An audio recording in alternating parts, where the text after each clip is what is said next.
Bem-vindos à edição número 29 do podcast O Mundo a Seus Pés, da secção internacional do Expresso. Estamos a gravar na segunda-feira, 14 de dezembro, na reta final de um ano muito difícil para a União Europeia, talvez o mais complexo desde que um núcleo de 6 países fundadores assinou o Tratado de Roma em 1957. Em 2020, ainda antes de a pandemia atingir o continente, foi o ano em que a União Europeia viu sair um membro pelo seu próprio pé, o Reino Unido, de que falaremos em breve. Estamos também a cerca de 3 semanas do início da 4ª presidência portuguesa da União Europeia, que, por causa da Covid-19, decorrerá de forma muito diferente das anteriores, recordando a do primeiro semestre de 1992, à qual está simbolicamente associado o Centro Cultural de Belém, a segunda no primeiro semestre do ano 2000 e a terceira que foi no segundo semestre de 2007, marcada nessa altura pela assinatura do Tratado de Lisboa. Para falar de tudo isto, temos hoje connosco o embaixador João Rosalã. Ora viva! Olá, como está? Ora, o embaixador Rosalã é um diplomata jubilado que foi conselheiro da representação permanente de Portugal junto da então Comunidade Económica Europeia em 1985. Neste episódio participa também a Manuela Goxa Soares, jornalista da secção internacional do Expresso. Olá, Manela. Mais uma vez em O Mundo a Seus Pés. O moderador sou eu, Pedro Cordeiro, editor da secção internacional.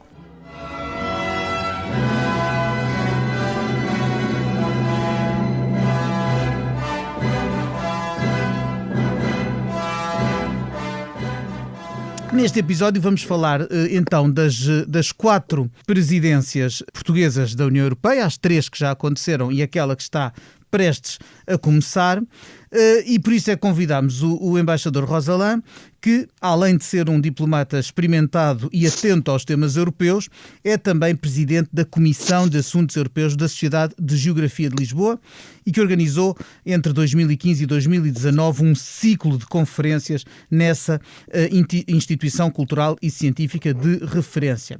Palestras essas que deram lugar a 3 livros, com os títulos, primeiro, A Adesão à Mesa das Negociações, depois, A Europa na Encruzilhada e, por fim, As Décadas da Europa.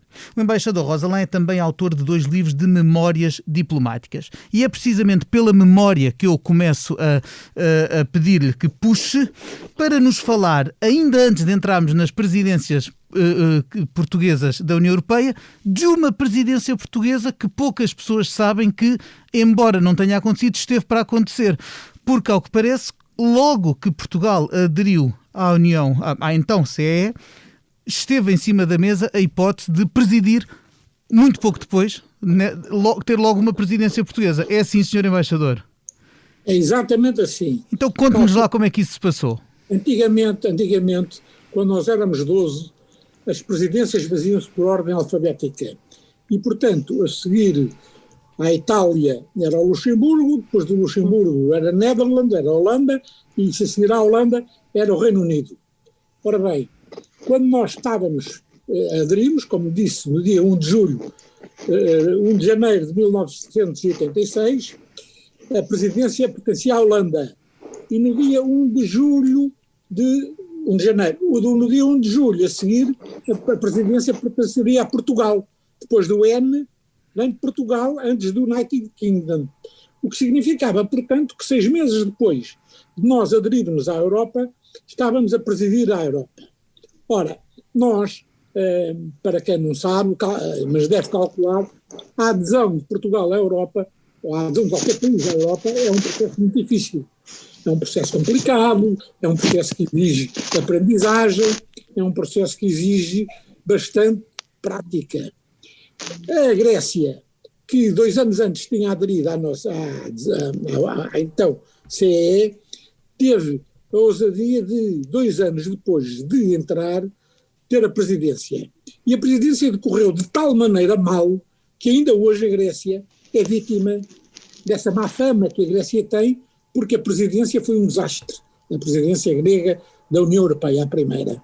Ora, nós sabendo isso, imediatamente alertámos Lisboa para que não haveria toda a conveniência em que Portugal não fizesse a presidência em julho de 86, pois isso iria transformar-se no caos completo, porque a presidência precisa de ter pelo menos duas equipas. A equipa que preside, e portanto a equipa que gere as questões da União Europeia em nome da União Europeia, não em nome de Portugal, e outra equipa que gere os interesses portugueses. Ora, nós nem sequer, a equipa que geria os interesses portugueses, nós tínhamos preparado, uma vez que estávamos no início deste ciclo. E, portanto, nós propusemos ao ministro, então encarregado da integração europeia, o ministro Hernani Lopes, propusemos, e ele esteve de acordo, em que não se assumisse essa presidência. De qualquer forma, o primeiro-ministro Mário Soares, o ministro dos Negócios Estrangeiros Jaime Gama e o resto, praticamente o resto de todo o Ministério, acharam que nós deveríamos assumir isso. Primeiro, porque não deveríamos negar um desafio que nos era imposto. E, em segundo lugar, porque, entrando derrompendo nesta presidência, nós iríamos ganhar bastantes anos de aprendizagem, embora tivéssemos o risco, evidentemente, de causar má figura. E como é que se tomou a decisão final? Diga. Como é que se tomou a decisão afinal? Bem, estávamos quase na véspera da assinatura e não se chegava a acordo, porque o doutor Hernani Lopes, o professor Hernani Lopes e o doutor António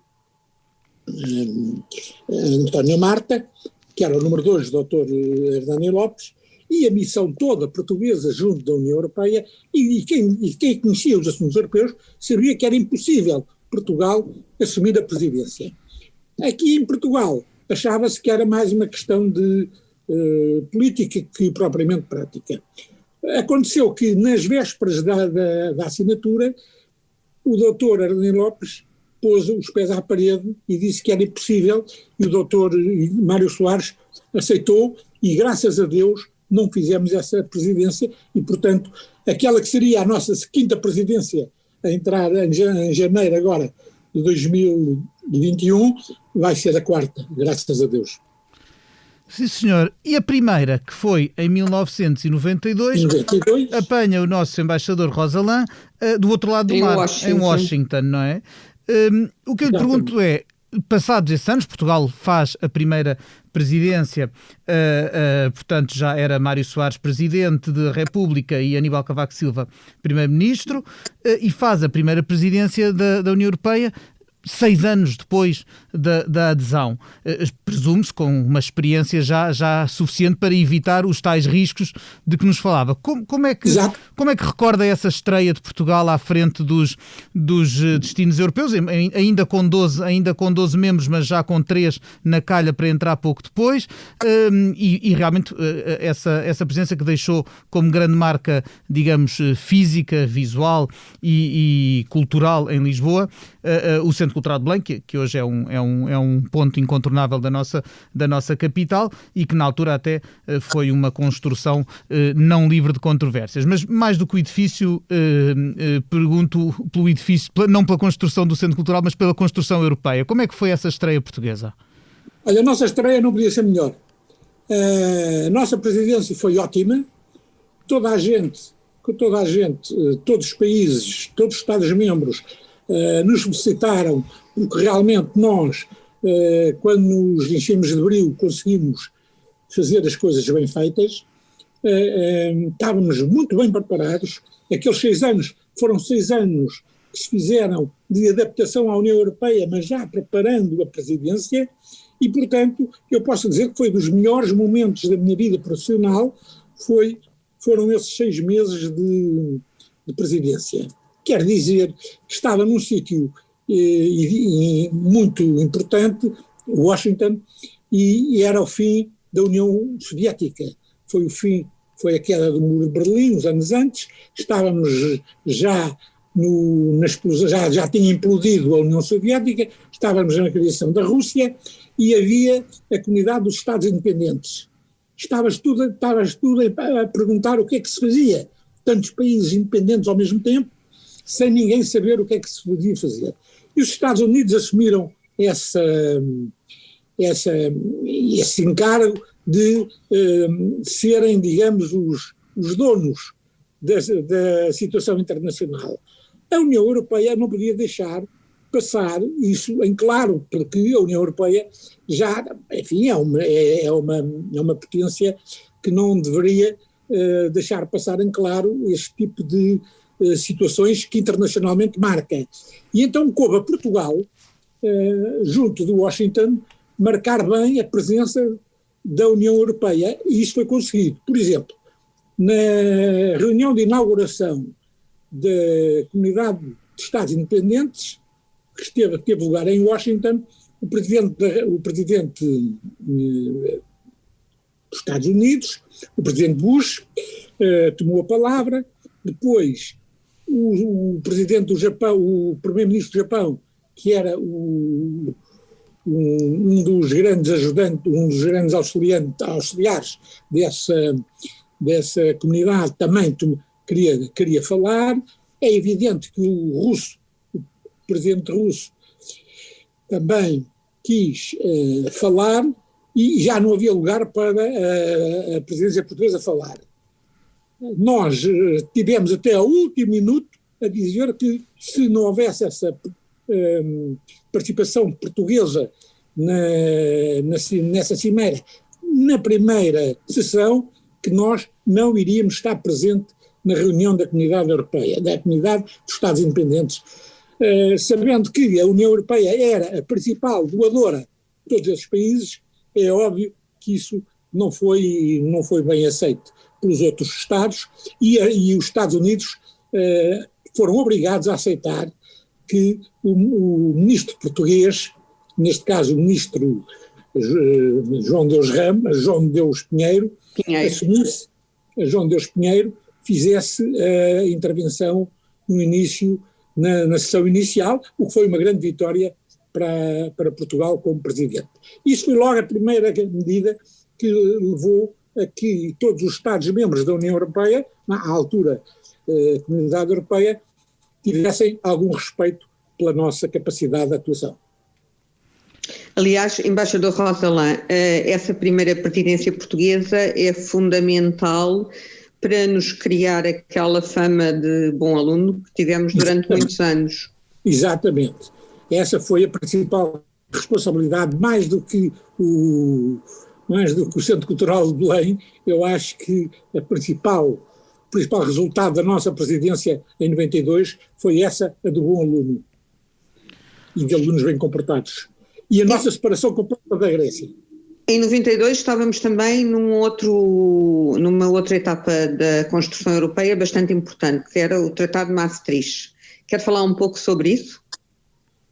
Pronto, o Tratado de Maastricht, nós estávamos também ainda noutro problema, que era a da União, a da reunificação alemã. E, portanto, havia aí também um grande problema, porque os Estados Unidos, contrariamente àquilo que se diz, eram contra a reunificação alemã, pelo menos naquelas condições. E só a grande firmeza do chanceler Kohl impôs essa reunificação. Tudo isso implicava que a situação na Europa era uma situação complicada, e isso levou-nos a assumir também alguns riscos, mas bem conseguidos, e a presidência portuguesa, como digo, portou-se à altura e venceu todos aqueles desafios que nos foram impostos naqueles 6 meses. Foram duros, foram pesados, mas que resultaram bem. Ora, nesses tempos de 1992, o Sr. Embaixador falava-nos precisamente do final da Guerra Fria, no fundo, da desintegração da então União Soviética.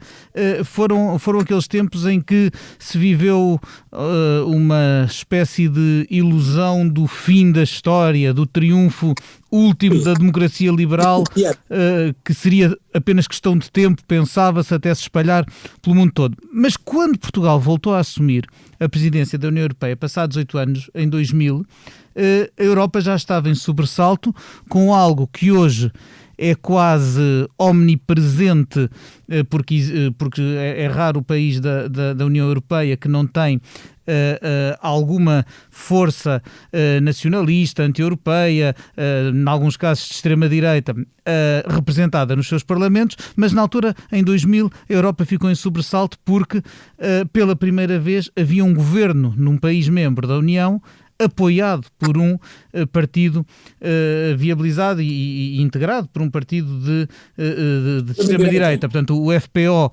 de Jörg Haider na Áustria, coisa que só a mera formação desse governo com o apoio desse partido deu aso a sanções europeias nessa altura. Bem, se isso hoje em dia se mantivesse, havia uma série de países que estariam a ser alvo de sanções permanentemente. Completamente fora da União Europeia. É verdade. Quem passou esses tempos não acredita nos tempos que estão agora a decorrer, porque realmente esses tempos foram tempos de grande força e em que a Europa tentou a todos os títulos e com todos os meios impor-se essa decisão austríaca de integrar o partido de extrema-direita no governo austríaco. Eu devo dizer que o partido de extrema-direita do governo austríaco tem pouco que se compara com os outros partidos atuais, porque o leitmotiv, por exemplo, do SPO, de George Haider, era Arbeit macht frei. Como se lembra, Arbeit macht frei era o logotipo que estava no portão de Auschwitz. Exatamente. Portanto, eu posso dizer, porque testemunhei que o George Haider era um fascista nazi, mas assumido. E, portanto, digamos que o perigo do George Haider poder ter uma influência muito grande na Europa diríamos, seria maior do que atualmente as tendências que se notam na Europa. Bem, em todo o caso, um partido assumir como lema esse Arbeit macht frei e ainda por cima um partido austríaco é algo com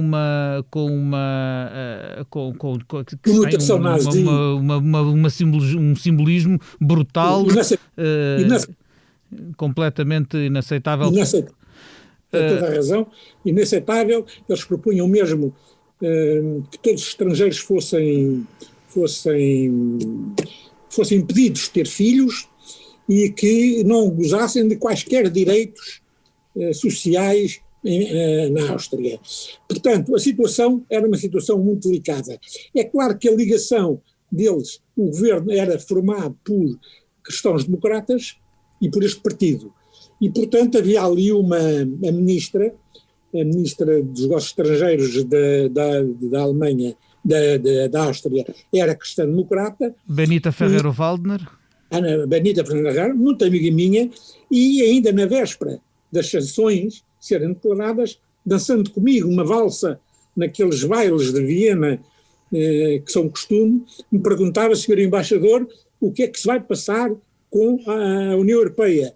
E eu lhe dizia, senhora Ministra, o nosso Primeiro-Ministro foi o Guterres, o engenheiro António Guterres, foi dar uma volta à Europa, num dia visitou 4 ou 5 dos principais países, para ver se consegue conciliar, de alguma forma, a situação. Portanto, esteja descansada que não vai haver nada parece levar a situações radicais. Contrariamente àquilo que era suposto, e depois da viagem do engenheiro Guterres, quer o doutor, quer o presidente Chirac, quer o presidente espanhol, Aznar, se opuseram completamente a quaisquer cedências da nossa parte e, portanto, a Europa foi obrigada, a presidência portuguesa foi obrigada a apresentar uma carta ao governo austríaco, dizendo que ficavam suspensas todas as conversas e todos os contactos com o governo austríaco, que nenhum diplomata da União Europeia podia contactar diplomatas austríacos e que os ministros e os diplomatas austríacos não eram bem-vindos nos restantes países da União Europeia. Isso, como calcula, criou uma situação insustentável. Mas pronto, vivemos 6 meses nisso. Eu era o rosto, infelizmente era o rosto das sanções na Áustria, recebi mais de 10 mil cartas de austríacos contra Portugal e contra nós, e sobretudo o que teve de mal contra Portugal é que aquela grande comunidade austríaca que foi criada em Portugal, falava português, que alguns guardavam ainda a nacionalidade portuguesa, depois da guerra, que vieram miúdos, vieram crianças depois da guerra para Portugal e que depois voltaram para a Áustria e que tinham um grande orgulho em ser austro-portugueses, praticamente todos se demitiram e todos ficaram a favor da Áustria contra Portugal. Posso lhe dizer, por exemplo, a própria mulher do presidente era portuguesa, era dessas senhoras austro-portuguesas, e o cardeal das Forças Armadas austríacas, que era um português, porque falava português como eu e viveu toda a vida no Porto. Esse cardeal me escreveu uma carta de 6 folhas a explicar que nunca tinha tido uma dor tão grande, mas que se obrigava a desistir da sua relação com Portugal. Eu não aceitei, fui estar com ele e ao fim de 3 horas consegui que o senhor cardeal voltasse a fazer as pazes com Portugal. Realmente Ou seja, eles não viram aquilo como uma reação da Europa à participação da extrema-direita na Áustria, mas sim como uma sanção que era protagonizada por Portugal contra a Áustria. Uma questão nacional, é óbvio, eu tenho a impressão que se em Portugal se passasse a mesma coisa, nós poderíamos se calhar também reagir da mesma maneira. É claro que os austríacos não gostaram que o resto da Europa quisesse impor a escolha, que foi uma escolha democrática, do povo austríaco naquele governo.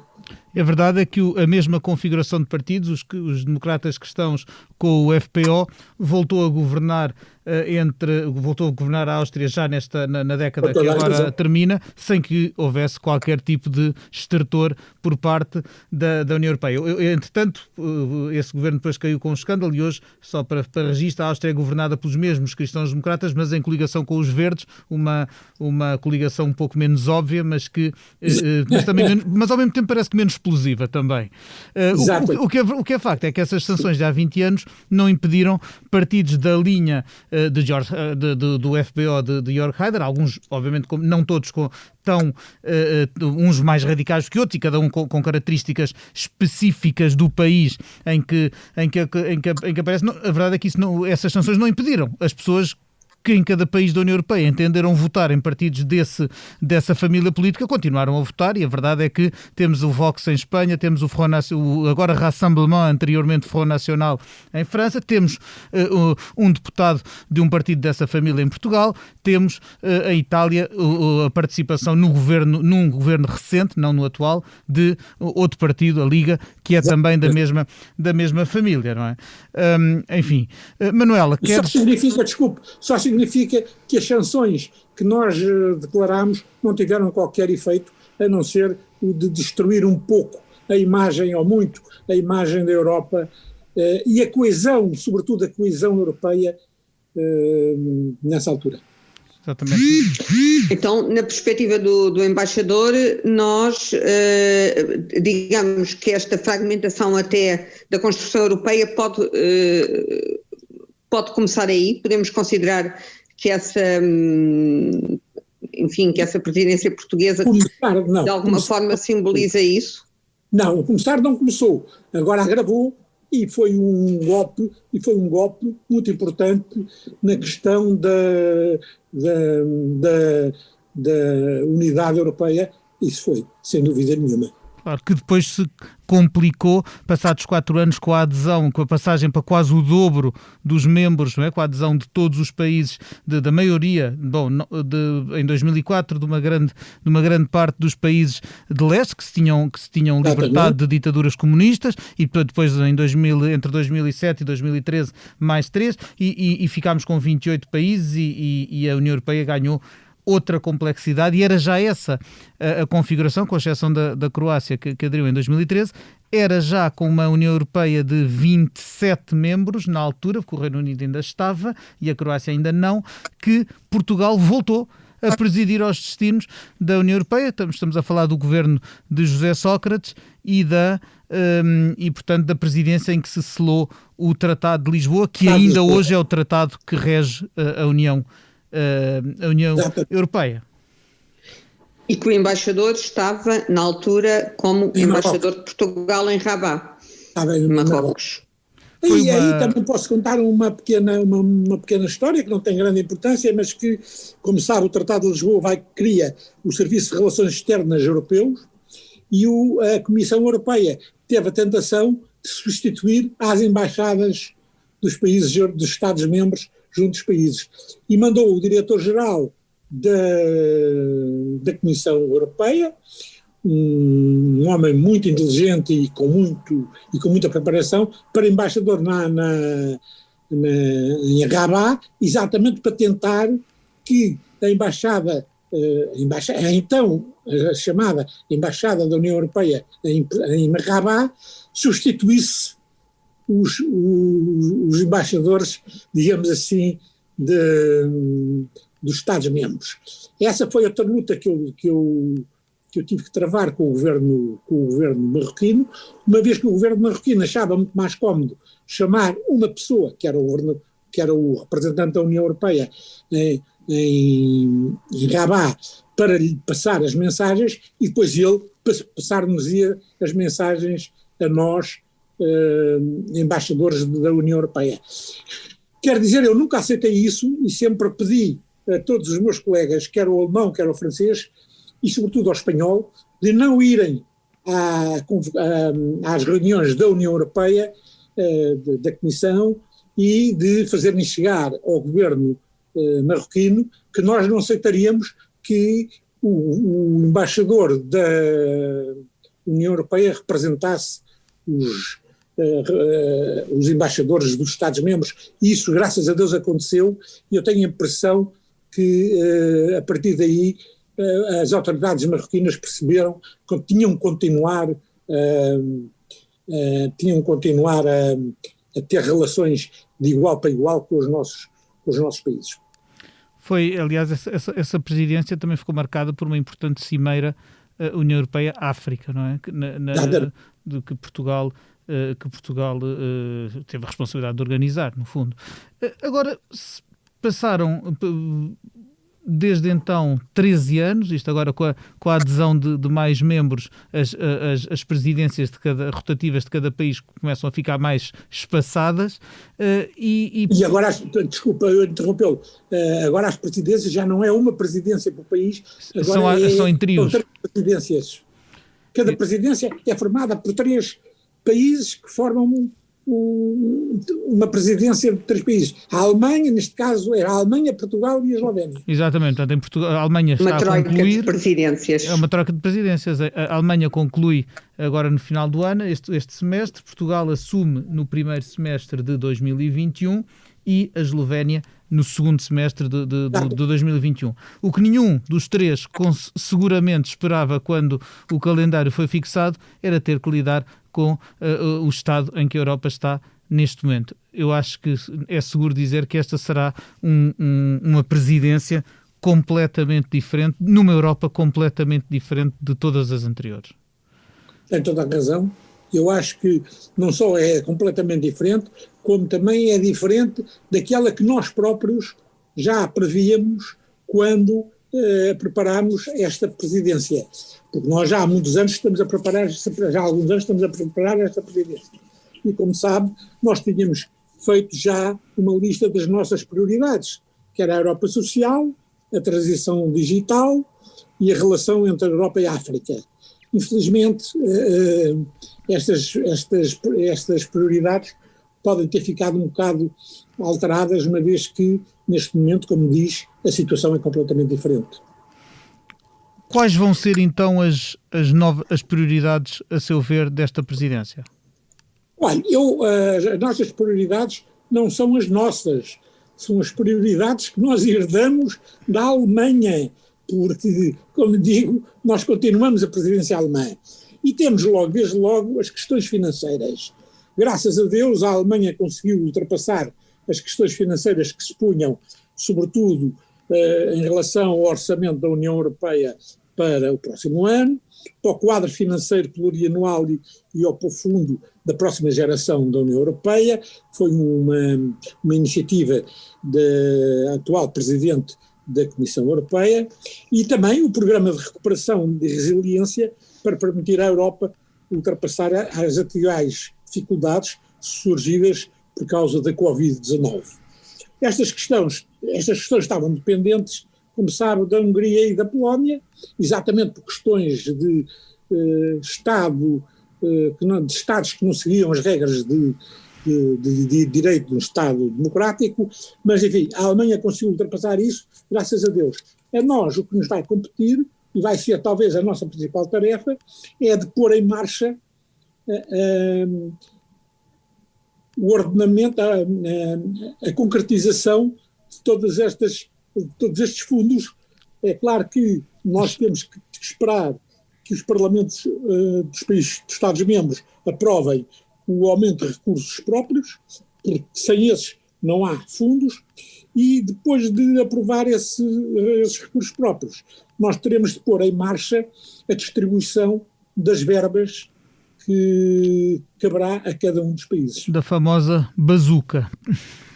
A chamada bazuca, exatamente, que infelizmente já se sabe não será antes do ano 2022, porque todo este prazo que foi agora, que se tornou agora imprescindível do recurso às assembleias, aos parlamentos europeus, aos parlamentos dos países Estados-membros, etc., isto vai demorar pelo menos um ano. Embaixador, diga-me, da sua experiência diplomática, acha que o facto de esta nossa presidência decorrer de uma forma muito mais digital do que aconteceria se não existisse pandemia neste momento, no fundo, que a substituição de muitas reuniões presenciais e de muitos encontros presenciais por reuniões digitais, que pode dificultar, do ponto de vista diplomático, as negociações? Olha, como sabe, vai dificultar certamente, porque uma coisa é o contacto pessoal, outra coisa é o contacto digital. Nós verificámos isso na presidência alemã. Na presidência alemã, enquanto se negociavam as tentativas de ultrapassar os problemas levantados pela Polónia e pela Hungria, digitalmente não conseguiu nada. Depois, evidentemente, os contactos pessoais entre a chanceler e os colegas destes países e dos outros Estados-membros ajudaram bastante a que que essas dificuldades fossem ultrapassadas. De qualquer maneira, eu quero dizer que nós ainda temos outros problemas que nos vão dar preocupações. Em relação ao Covid-19, por exemplo, nós temos que coordenar os esforços para a distribuição atempada das vacinas contra a Covid e o estudo e a aprovação das propostas relativas a uma união de saúde para aumentar a resiliência deste setor à luz dos ensinamentos do que se passou com a gestão atual da atual pandemia. Como sabe, a Europa não tem nenhuma política de saúde comum e por isso cada país fez aquilo que quis e uma das consequências dessa confusão foi o resultado em que estamos. Não houve política europeia para ataque à Covid. Na sua perspectiva, deve haver uma política europeia comum para a saúde? Eu não sei se deve haver uma política europeia comum, mas deve haver uma política dos Estados-membros que tenda a ser uma política, pelo menos, combinada e coordenada entre os Estados-membros. Estar a fechar as fronteiras de uns Estados-membros e não estar a fechar outras. Olha, por exemplo, temos o caso do Natal e destas próximas férias que se aproximam. Há países que dão uma liberdade completa, há outros países que vão se confinar e, portanto, no fundo, Nós, enquanto não tivermos uma política, eu não diria comum para não parecer mal, mas uma política idêntica, uma política que visa os mesmos objetivos de todos os Estados-membros, nós não vamos conseguir erradicar de uma forma completa esta epidemia. E a distribuição das vacinas vai ver a complicação que vai ser em Portugal com a presidência portuguesa, porque é quase impossível, é uma manobra tão importante do seu ponto de vista logístico que, embora a culpa não seja de Portugal e nós não tenhamos nada a ver com isso, a distribuição da vacina chega mais tarde a um país do que a outro e vai ser a União Europeia que vai ser considerada culpada dessa falência. É essa a minha convicção, infelizmente. No fundo, podemos correr outra vez o risco de ficar com uma imagem complicada por um assunto que nos é externo, tal como aconteceu em 2000 na presidência austríaca. Mas, Manuela, sabe, são os factos da vida. Nós herdamos uma presidência, graças a Deus, já liberta dos problemas financeiros, mas temos outros problemas, que são a aplicação agora dos fundos e a forma de os aplicar. Isso é outro problema que nos vai trazer também alguns amargos de boca, uma vez que ainda há muitos problemas a resolver. Em relação ao Covid, a distribuição de vacinas é um problema que se põe, que se poria sempre, de qualquer maneira. É claro que não depende de nós, mas Portugal é quem está a presidir a União Europeia e, portanto, Portugal vai ficar sempre como um dos responsáveis se houver alguma falência nesta política de distribuição das vacinas. Também em questão da União da Saúde, a chamada União de Saúde, nós estamos a prever, durante a nossa presidência, que haja uma reunião entre os diversos Estados-membros para que haja uma maior coordenação entre as políticas de saúde da Europa, de forma a criar a tentar criar o caminho para uma política de saúde europeia. Isso é evidente. Para além das alterações climáticas, outro problema que surgiu com a presidência alemã, como sabe, foi o respeito pelas medidas dos Acordos de Paris, aprovar uma meta vinculativa que o Conselho Europeu de anteontem aprovou, uma meta vinculativa para a União Europeia visar uma redução de 55%, pelo menos, de meios de emissões com efeito de estufa até 2030, em comparação com os valores de 1990. Aí os países do leste, mais uma vez, levantam problemas, uma vez que eles têm uma energia à base de carvão e de combustíveis fósseis. Por isso, também é muito difícil levar a água ao seu moinho, digamos assim, na medida em que existe um compromisso da União Europeia em ajudar esses países de leste, sobretudo nos próximos anos, a mudarem muito a sua política energética. Vamos a ver, vai ser outra das provas que a presidência portuguesa vai ser posta. Portanto, digamos assim, a presidência alemã foi útil uma vez que desbravou caminhos que pareciam quase impossíveis de obter. É uma grande vitória da Europa, mas vai haver grandes problemas na presidência portuguesa. Em segundo lugar, também temos outros pontos positivos. Por exemplo, a eleição do presidente Biden nos Estados Unidos vai permitir, eventualmente, esperemos nós, uma nova relação com os Estados Unidos e, portanto, aí uma nova relação transatlântica. Nós vamos ter uma reunião, uma cimeira Estados Unidos-Portugal, Estados Unidos-União Europeia na Europa, esperemos que em Portugal, para que se estabeleçam os novos quadros de uma relação transatlântica nova e mais moderna. Se nós conseguirmos, e igualmente, que a NATO tenha uma reunião também deste género, a nossa presidência, pelo menos poderá ficar como marco fundamental da renovação das relações transatlânticas, o que é uma situação muito importante. Depois temos as questões de ordem externa, não é? Como sejam as associações à Turquia. A presidência alemã nada fez em relação às relações contra a Turquia. Caberá a Portugal tentar descobrir uma maneira de levar a Turquia a resolver os problemas que tem com a Grécia de uma maneira pacífica e não de uma maneira militar. Temos também a questão das sanções contra a Rússia, também nada se passou, e sobretudo temos uma possibilidade que eu acho que deve ser explorada por Portugal, que é a Cimeira da Índia. A Cimeira com a Índia era uma cimeira que estava prevista na presidência alemã, mas que não pôde ser feita por causa do Covid. Se nós tivermos possibilidade de realizar essa cimeira, nós vamos ter pela primeira vez uma cimeira União Europeia-Índia, que vai ser muito importante, porque vai abrir um caminho novo para a Ásia, e como sabe, é na Ásia que está o futuro do mundo. Isto também poderá permitir, é preciso também ter em conta que as relações entre o nosso primeiro-ministro e o presidente da Índia são muito boas, e por isso nós confiamos que essas relações permitam essa aproximação com a Índia. Mas também temos a China. Como sabe, não é possível agora fazer nada sem a China, e na presidência alemã, infelizmente, não houve cimeira com a China, nem sequer houve desenvolvimentos favoráveis com a China. Exatamente porque estávamos dependentes um bocado das relações um bocado complicadas entre os Estados Unidos e a China.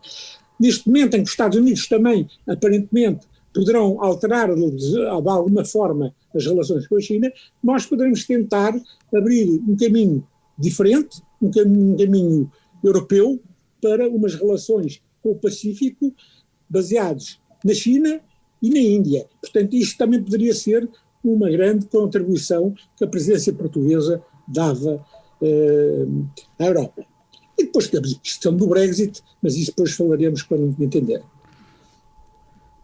Sim, senhor, até porque estamos com o nosso tempo também algo limitado aqui no podcast, mas a questão do Brexit é seguramente uma das grandes incógnitas do ano que vem. No momento em que estamos a gravar, não sabemos sequer se chegamos ao fim do ano com um acordo ou não, e seja como for, se não houver acordo, a situação é bastante mais preocupante, mas mesmo havendo acordo, todos os aspectos práticos da sua aplicação serão com certeza difíceis, pelo que eu proponho já ao embaixador Rosalã que, algures em 2021, marquemos um encontro aqui no Mundo a Seus Pés para vermos como é que a situação está a evoluir.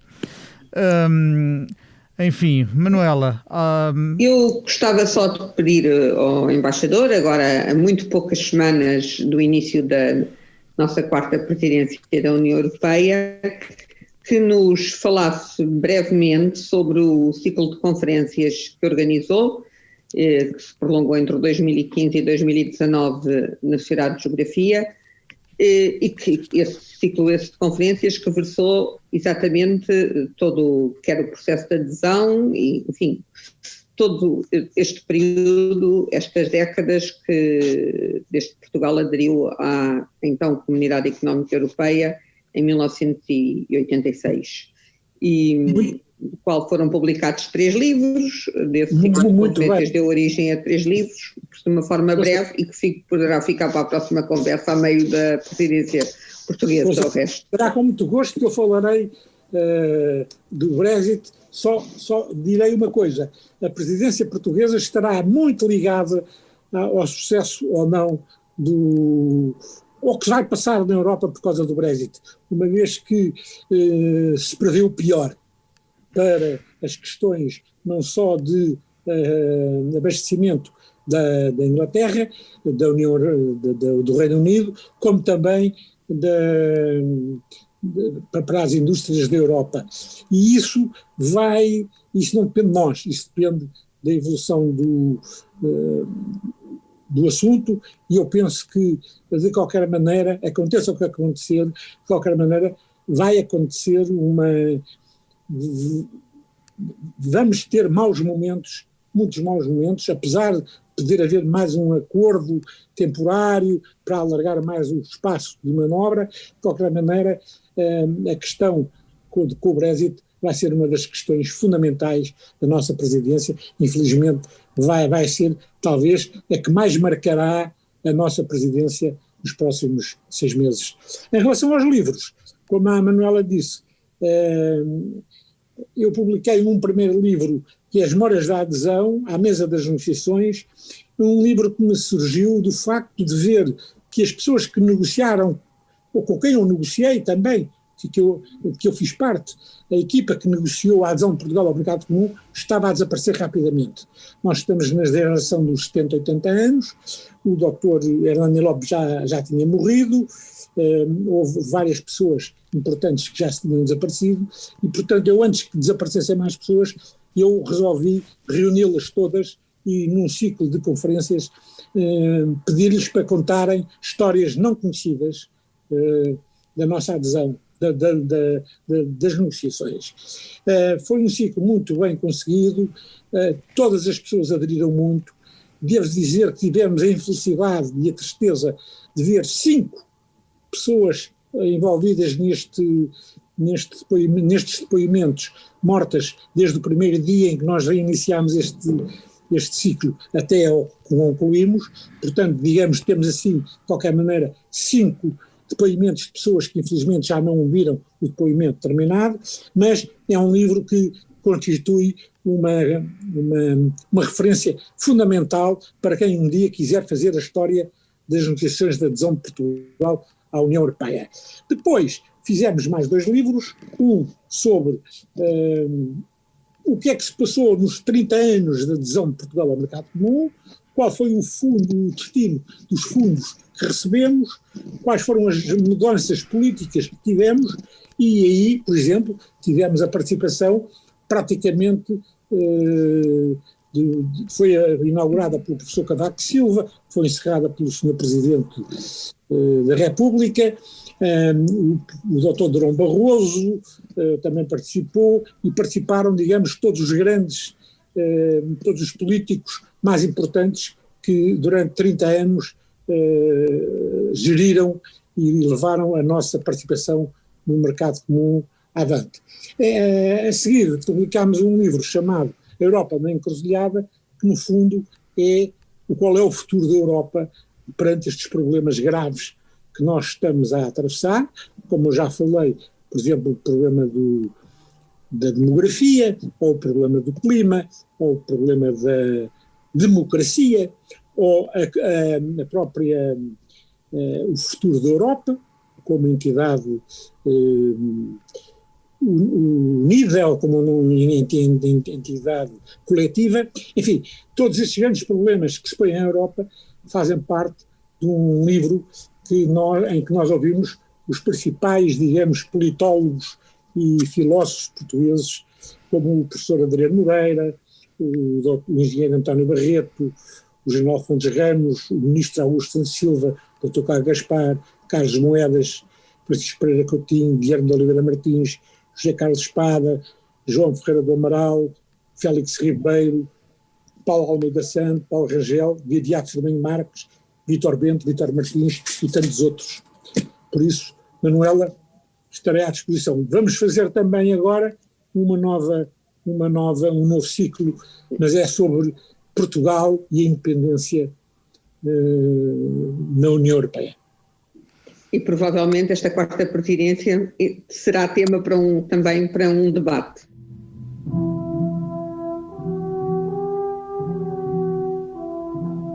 O nosso tempo já está mesmo a terminar. Resta-nos fazer aquela pergunta que fazemos a todos os convidados que passam aqui pelo Mundo a Seus Pés, e que eu começo vou dirigi-la primeiro à Manuela, só porque ela já está mais habituada e assim o Sr. Embaixador tem tempo de se preparar.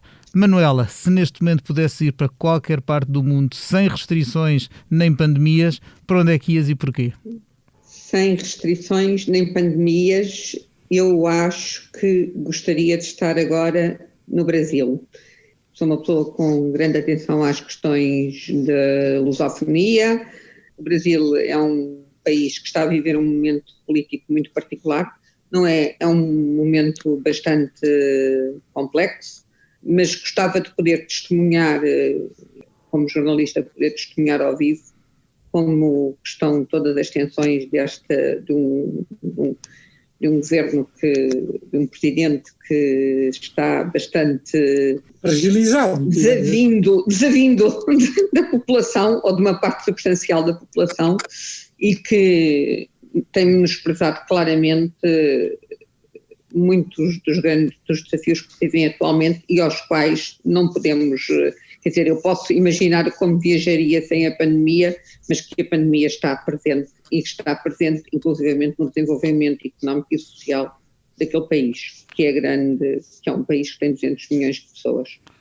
Ora bem, embaixador João Rosalã, se não estivéssemos limitados nas viagens que podemos fazer, onde é que gostaria de ir agora? Olha, eu gostava muito de ir a Madrid. Devo dizer que quando fui embaixador em Espanha, eu aprendi a gostar muito do povo espanhol e aprendi a apreciar o povo espanhol nas suas diversas componentes. Faz-me muita questão, faz muita impressão que a Espanha esteja a desfazer, tenha pelo menos dessa ideia de desfazer do que se passa na Catalunha, do que se passa entre os próprios partidos. Eu admirava na Espanha uma certa unidade patriótica que havia à volta de Espanha, e neste momento vejo a Espanha a desfazer-se. Tenho muita pena, porque para manter a independência de Portugal, e é uma das coisas que talvez mais importante para a minha vida, é que Portugal se mantenha independente. Para se manter independente, Portugal precisa de ter uma Espanha estável, e qualquer movimento que desestabilize a Espanha, que altere a situação espanhola e que vá provocar uma situação de conflito em Espanha, é uma situação que se arrasta para Portugal imediatamente, não tenhamos dúvidas. E, portanto, o que nós, portugueses, devemos todos prezar é que a Espanha consiga ultrapassar as atuais dificuldades. Eu não podia estar mais de acordo. Vivi em um ano em Espanha e foi onde estudei, de onde veio a minha formação em jornalismo, em Madrid precisamente, e foi curiosamente a última viagem de lazer que fiz antes da pandemia foi uma ida a Madrid. Desde então só tive a sorte de viajar de novo profissionalmente para os Estados Unidos durante as últimas eleições. Posto isto, resta-me agradecer a todos os participantes neste podcast, o embaixador João Rosalã, a Manuela Goxa Soares, o José Seduvim Pinto, que com infinita paciência assegurou aqui a qualidade técnica desta emissão, e, sobretudo, a si que está desse lado a ouvir-nos, prometendo que o Mundo a Seus Pés voltará dentro de 2 semanas com outro assunto. Na próxima semana alternamos, como é costume, com o podcast África Agora, dedicado a assuntos daquele continente. Não perca também. Muito obrigado a todos.